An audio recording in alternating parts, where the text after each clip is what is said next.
अजान, नमाज, कुरान, ये पूरा दीन इमाम हुसैन अलैहिस्सलाम की कुर्बानी की वजह से कायम है, क्योंकि आज से 1400 साल पहले यजीद ने ये ऐलान किया था कि मैं शरीयत मोहम्मदी को नहीं मानता। वो खुलेआम रसूल अल्लाह के दीन की तौहीन करता था। उस वक्त यजीद की हुकूमत आधी दुनिया पे थी। पूरी दुनिया ताकत और दौलत की वजह से खामोश थी। बस अल्लाह के रसूल के नवासे इमाम हुसैन अलैहिस्सलाम तमाम इंसानों के नजदीक अपनी हुज्जत तमाम करते हैं कि यजीद झूठा है और मेरा नाना अल्लाह का रसूल है। जैसे ही इस बात का इल्म यजीद को होता है तो यजीद ये हुक्म नाफिज करता है कि इमाम हुसैन को और उनके बच्चों को कत्ल किया जाए और उनकी बहनों और बेटियों को कैद करके मेरी दरबार तक पहुंचाया जाए, ताकि कयामत तक फिर किसी की हिम्मत ना हो कि मुझसे बगावत करे। बस 10 मुहर्रम के दिन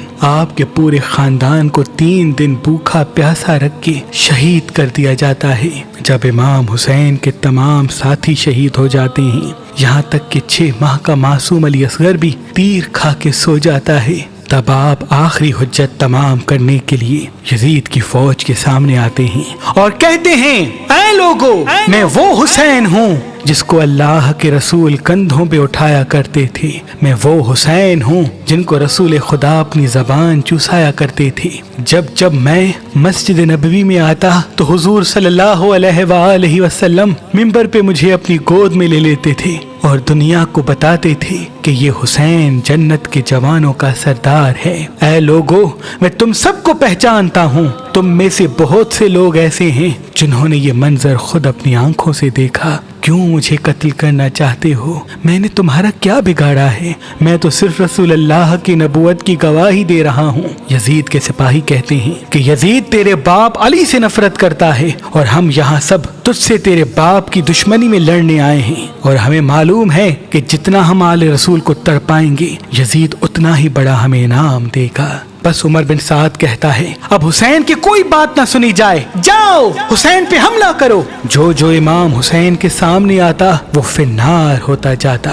इमाम हुसैन की रगों में अली का खून था। वो जहाँ जहाँ रुख करते फौज भागना शुरू कर देती। फिर उमर बिन साद ने कहा कि 700 का लश्कर हुसैन पे हमला करे। बस इमाम हुसैन जब उनको भी फिन्नार करते हैं तो हजारों का लश्कर इमाम हुसैन पे पलटता है। इमाम हुसैन जब उनको भी फिन्नार करते हैं तो फौजे यजीद इकट्ठा हमला करती है। आप शेर की तरह लड़ते हैं और कोई भी इमाम हुसैन के सामने टिक नहीं पाता, और आप कहते हैं, उठो अब्बास, एक भूखे और प्यासे की जंग देखो, देखो तुम्हारा भाई हुसैन कैसे लड़ रहा है। तारीख ने लिखा, मैदान पूरा हिलने लगता है, फौज भागना शुरू कर देती है। इतने में उमर बिन साद कहते हैं, हुसैन को मारना नामुमकिन है, जाओ खयाम को आग लगा दो और कुछ सिपाही दूर से इमाम हुसैन पे हमला करे।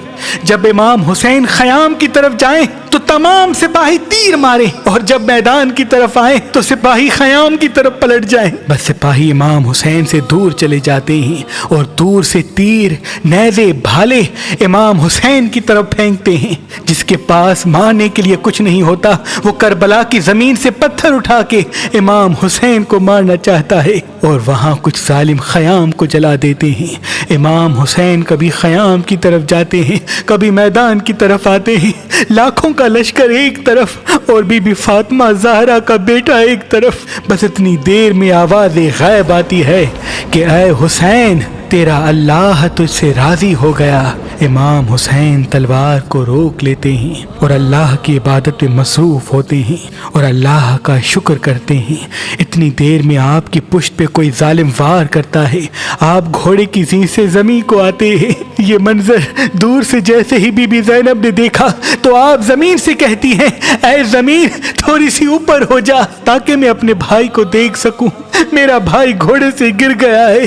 बस बीबी ज़ैनब जैसे ही देखे कि इमाम हुसैन सजदे में है और शिमर इमाम हुसैन के सर को काट रहा है, बस आपका सर मुबारक जैसे ही नौके सिना पे बुलंद होता है, कुरान की तिलावत करता है, सारे यजीद के सिपाही खुश होना शुरू हो जाते हैं कि काम तमाम हुआ, अब हमें यजीद इनाम देगा। और फिर सारी फौज एक साथ होके खयाम पे हमला करती है, खयाम के अंदर आ जाती है, बीबियों के सामान को लूटा जाता है, बीबियों के सरों से चादरों को खींचा जाता है, बीबी सकीना के कानों से बालियों को नोचा जाता है। बस बीबियां बेवारिस व मददगार जमीन करबला पे बैठी हैं और मक्तल में तमाम लाशें बिखरे हुए हैं। फिर इतनी देर में उमर बिन साद फौज को ये पैगाम सुनाता है कि यजीद का ये हुक्म है कि नवासा रसूल की लाश को इतना पामाल करो कि इसका जिस्म सलामत ना रहे, क्योंकि अरब में लाश को पामाल करना सबसे बड़ी तौहीन समझा जाता था।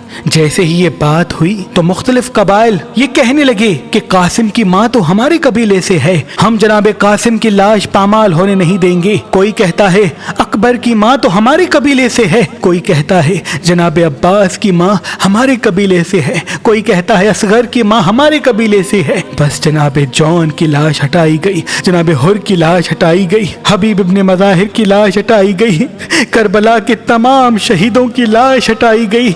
बस करबला की जमीन पे रसूल अल्लाह के नवासे का जिस्म पड़ा रहा और पूरी उम्मत में से किसी ने ये ना कहा कि ये हमारे रसूल का नवासा है। बस मशरिक के घोड़ों को मगरिब की तरफ और मगरिब के घोड़ों को मशरिक की तरफ दौड़ाया जाता है। इमाम हुसैन की लाश को पामाल किया जाता है।